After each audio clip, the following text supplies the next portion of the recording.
Good morning, TGIF. Thank God it's Friday, and we are finishing up our series on should I do a 7 or 13. So quickly in review, first we talked about what's your income. There are income caps on whether you can do a 7. They're not hard caps. If you've got expenses, unusual expenses that pull you back down under, they use gross income, but they do give you dollar for dollar for your mortgage and for your car payment. So if you have unusually high mortgage payment, or maybe you've got a 15-year loan, probably not if you're in bankruptcy, but you never know, or a really high car payment. I do see that a lot.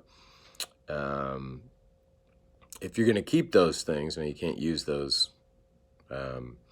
expenses if you're surrendering them, but if you're keeping them,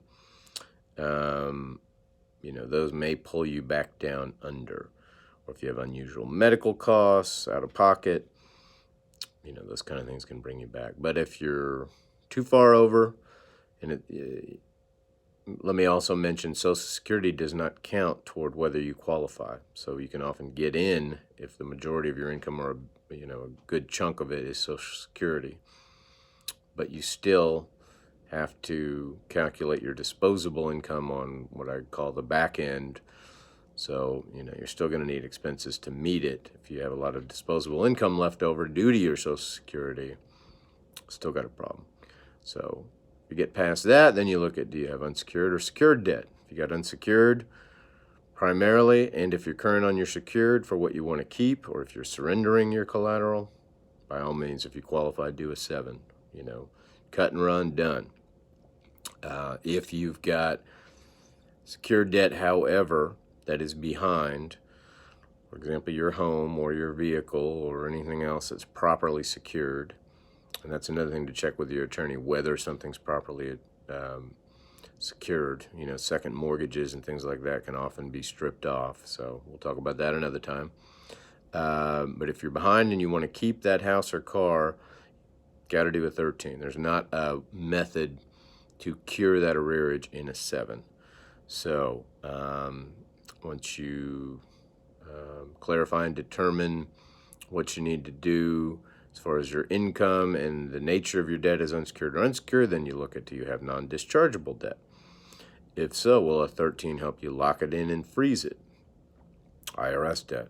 Avoid all those penalties and monthly deals. It'll have interest built in, but you'll get locked in and paid off through the trustee in the plan and get a lot better treatment than you would just you yourself dealing with the IRS. And if you've got, on the other hand, if you've got a debt that, it's not going to be any higher or lower than in the bankruptcy, do a 7, cut and run, get rid of all your other debt, free yourself up to pay it. Which may often be the case in student loans, which, maybe have a long term. But that leads us to the last consideration for debts that are due immediately or pay off in less than the 60 months, which is the maximum length of a Chapter 13. Can you pay it? So if you have $60,000 in tax debt, of course that's due immediately, ostensibly. So you throw that into a Chapter 13 plan. You're not going to get your plan confirmed and be able to do the case unless you can pay at least $1,000 a month toward that debt. If you can't, no point doing it. Do a 7, get rid of everything else. I did, though, talk about offers and compromise. If you're trying to do that with the IRS, do it before your bankruptcy while your debt to income looks horrible, because the bankruptcy is only going to increase your disposable income. So this concludes our series. Should I do a 7 or 13?